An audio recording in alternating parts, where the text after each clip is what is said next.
श्री रामकृष्ण लीला प्रसंग स्वामी शारदानंद जी द्वारा लिखित पाठ संख्या 68। भैरवी ब्राह्मणी का आगमन। पंचवटी में शास्त्र चर्चा। श्री रामकृष्ण देव एवं ब्राह्मणी में परस्पर प्राथमिक दर्शनकालीन प्रीति एवं आकर्षण दिनों दिन वर्धित होने लगा। श्री रामकृष्ण देव के प्रति अत्यंत स्नेह संपन्ना मुग्ध हृदया सन्यासिनी दक्षिणेश्वर में ही रह गईं। आध्यात्मिक वार्तालाप में मग्न रहने के कारण दोनों में से किसी को भी समय का भान नहीं रहा। अपने आध्यात्मिक दर्शन तथा अवस्था संबंधी रहस्यों को अकपट भाव से कहकर श्री रामकृष्ण देव नित्य प्रति नाना प्रकार के प्रश्न करने लगे एवं भैरवी तंत्र शास्त्र से उनका समाधान कर एवं ईश्वर प्रेम के प्राबल्य से अवतार पुरुषों की देह तथा मन में किस प्रकार के लक्षण प्रकट होते हैं भक्ति ग्रंथों से उन विषयों को सुनाकर उनके संशयों को छिन्न करने लगी। इस प्रकार कुछ दिन पंचवटी में दिव्यानंद की धारा प्रवाहित होती रही। भैरवी का देवमंडल के घाट में रहने का कारण। 6-7 दिन इस प्रकार व्यतीत होने के पश्चात श्री रामकृष्ण देव के मन में यह विचार आया कि ब्राह्मणी को वहां रहना उचित नहीं है, क्योंकि इससे काम कांचना सांसारिक मानवों को अज्ञानवश पवित्र हृदय रमणी के संबंध में नाना प्रकार के मिथ्या अपवाद फैलाने का शायद अवसर प्राप्त हो। ब्राह्मणी से यह कहते ही वे इसकी यथार्थता समझ गईं तथा गांव के निकट एक स्थान में रहकर दिन में नित्य प्रति कुछ समय के लिए श्री रामकृष्ण देव से मिलने का संकल्प कर वे काली मंदिर छोड़कर चली गईं। काली मंदिर के उत्तर दक्षिणेश्वर ग्राम स्थित भागीरथी के तटवर्ती देवमंडल के घाट पर ब्राह्मणी रहने लगी तथा उस गांव की स्त्रियों से मिलकर वार्तालाप कर थोड़े ही दिनों में उनकी श्रद्धा पात्री बन गई।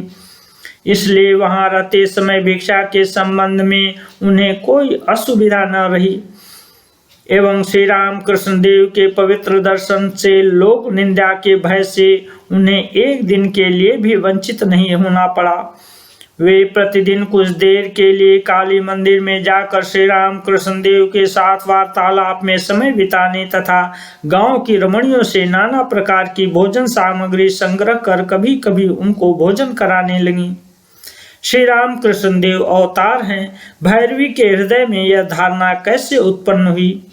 श्री रामकृष्ण देव की बातें सुनकर इससे पूर्व ब्राह्मणी को ऐसा प्रतीत हुआ था कि असाधारण प्रेम के कारण ही उनको अलौकिक दर्शन प्राप्त होते रहे हैं तथा उनकी इस प्रकार की अवस्था उपस्थित हुई है। भगवत चर्चा करते हुए भाव समाधि में निमग्न हो पुनः पुनः उनके बाह्य ज्ञान का लोप हो जाना तथा कीर्तन में उनकी आनंद विह्वलता को देखकर भैरवी के हृदय में यह दृढ़ धारणा हुई थी कि वे साधारण साधक नहीं हैं। श्री चैतन्य चैतामृत तथा श्री चैतन्य भागवत आदि ग्रंथों में अनेक स्थलों पर महाप्रभु श्री चैतन्य देव का जीवों के उद्धार के निमित्त पुनः शरीर धारण का अवतीर्ण होने का जो संकेत विद्यमान है, श्री रामकृष्ण देव को देखकर ब्राह्मणी के मन में वे बातें बारंबार उदित होने लगीं।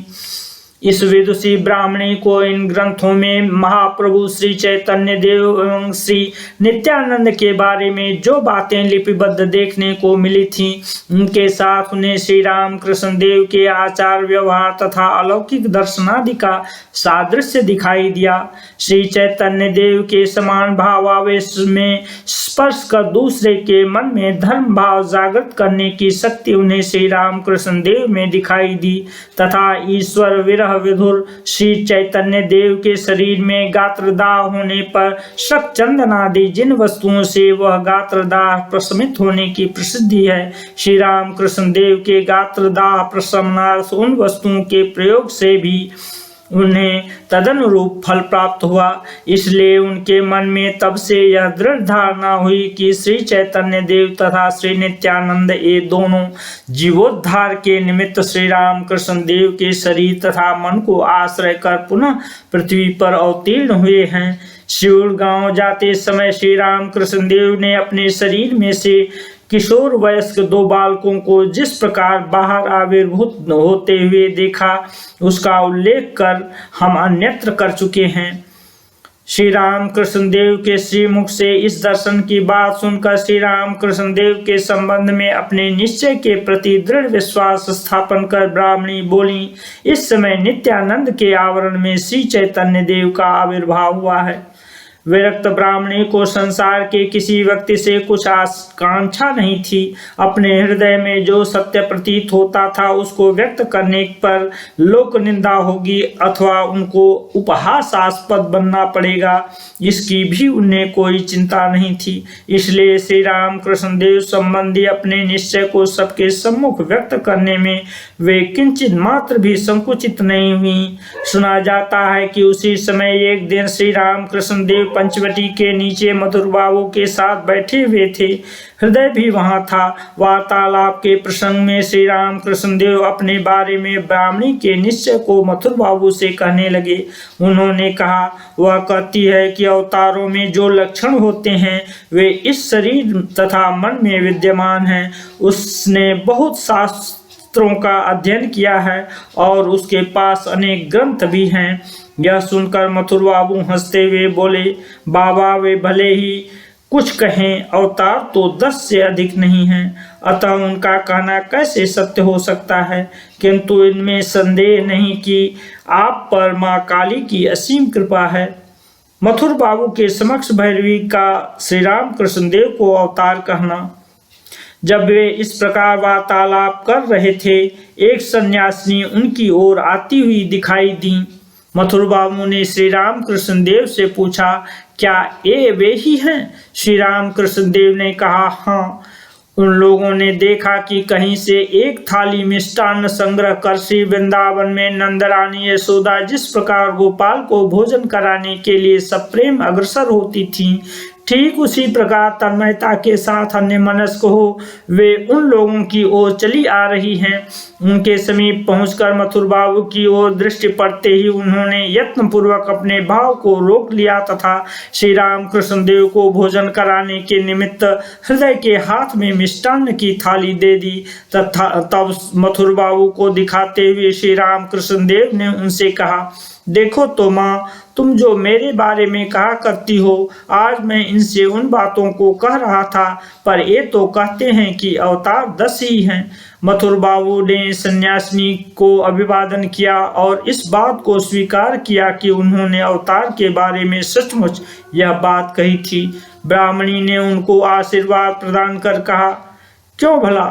श्रीमद्भागवत में 24 अवतारों का वर्णन करने के पश्चात व्यासदेव ने तो असंख्य बार श्रीहरि के अवतीर्ण होने की बात कही है। वैष्णवों के ग्रंथों में भी श्री महाप्रभु के पुनः आविर्भाव का स्पष्ट उल्लेख है। इसके अतिरिक्त श्री चैतन्य देव के साथ श्री राम कृष्णदेव को दिखाकर इनके शरीर तथा मन में प्रकटित लक्षणों का विशेष सादृश्य भी देखने को मिलता है। इस प्रकार अपने कथन का समर्थन करती हुई ब्राह्मणी बोली कि श्रीमद्भागवत तथा गौड़ी वैष्णवाचार्यों के ग्रंथों को पढ़े हुए पंडित व्यक्तियों को उनकी यह बात अवश्य ही माननी पड़ेगी। उन व्यक्तियों के समक्ष वे अपने पक्ष का समर्थन करने के लिए प्रस्तुत हैं। ब्राह्मणी के इस कथन का उत्तर न दे पाने के कारण मथुरा मोहन चुप रहे। पंडित वैष्णव चरण के दक्षिणेश्वर आगमन का कारण। श्री राम कृष्णदेव के संबंध में ब्राह्मणी की अपूर्व धारणा क्रमशः काली मंदिर के लोगों को विदित हुई तथा इस विषय को लेकर एक चर्चा खड़ी हो गई। अन्यत्र विशद रूप से उनके परिणाम की आलोचना की गई। भैरवी ब्राह्मणी द्वारा सबके समक्ष इस प्रकार श्री राम कृष्णदेव को देवता की तरह सम्मान प्रदान किए जाने पर भी उनके मन में किसी प्रकार का परिवर्तन नहीं हुआ, किंतु उस सिद्धांत को सुनकर यह जानने के निमित्त कि इस संबंध में शास्त्रज्ञ व्यक्ति क्या अभिमत प्रकट करते हैं, उत्सुक हो उन्होंने बालक की भांति मथुरा मोहन से उसकी व्यवस्था करने का अनुरोध किया। इस अनुरोध के फलस्वरूप ही वैष्णव चरण आदि पंडित वर्ग का दक्षिणेश्वर काली मंदिर में आगमन हुआ था। उन लोगों के सम्मुख ब्राह्मणी ने किस प्रकार अपने पक्ष का समर्थन किया था उसका उल्लेख अन्यत्र किया गया है।